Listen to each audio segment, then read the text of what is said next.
মঞ্চে উপবিষ্ট বাংলা সাহিত্যের গুণী প্রতিভাধর সেবকবৃন্দ সকলকে স্বাগত জানাচ্ছি। আমরা যে আন্তর্জাতিক মাতৃভাষা দিবস উদযাপন করছি কিংবা শুধুই মাতৃভাষা দিবস, আপনাদের কাছে আমি একটি ছোট্ট প্রশ্ন রাখতে চাই। আমাদের ভাষা আন্দোলনে প্রথম যেই ব্যক্তিটি অবদান রেখেছেন, ভাষা আন্দোলনে যিনি, যাকে প্রথম ভাষা সৈনিক বলা হয়,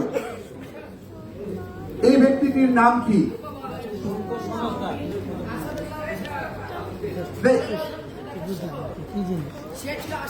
আচ্ছা, অনেকে অনেকভাবে বলেছেন, ধন্যবাদ সকলকে।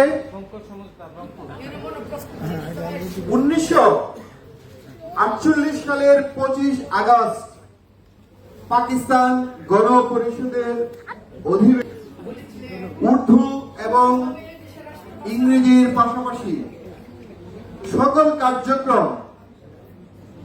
কার্যক্রমের অংশ হিসেবে বাংলাকেও যেন অন্তর্ভুক্ত করা হয়, এই দাবি রেখেছিলেন একজন বাঙালি। তিনি শহীদ বীরেন্দ্রনাথ দত্ত, যাকে বাংলা ভাষা আন্দোলনের প্রথম ভাষা সৈনিক বলে মানা হয়, জানা হয়। এই ব্যক্তিটির বাড়ি তিতাস নদীর পাড়ে, ব্রাহ্মণবাড়িয়ায়।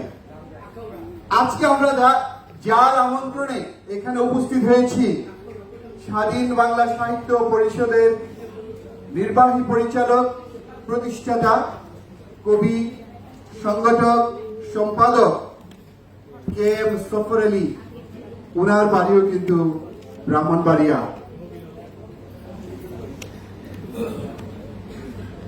আমার ভাইয়ের রক্তে রাঙানো 21শে ফেব্রুয়ারি আমি কি ভুলিতে পারি, এই গানটি কে লিখেছেন? দেখি কে একজন বলেন, আসলে জানার জন্য না। আব্দুল গাফফার চৌধুরী। ধন্যবাদ আপনাদেরকে। ফেব্রুয়ারির 21 তারিখ দুপুর বেলা রক্ত, বৃষ্টি নামে, বৃষ্টি কোথায়, বরকতের রক্ত। কবি আল মাহমুদের লেখা। একদিনে কবিতা লেখা যায়, একদিনে কবি হওয়া দায়। 1000 কবিতা মূল্যহীন, এক কবিতাও বাঁচে চিরদিন।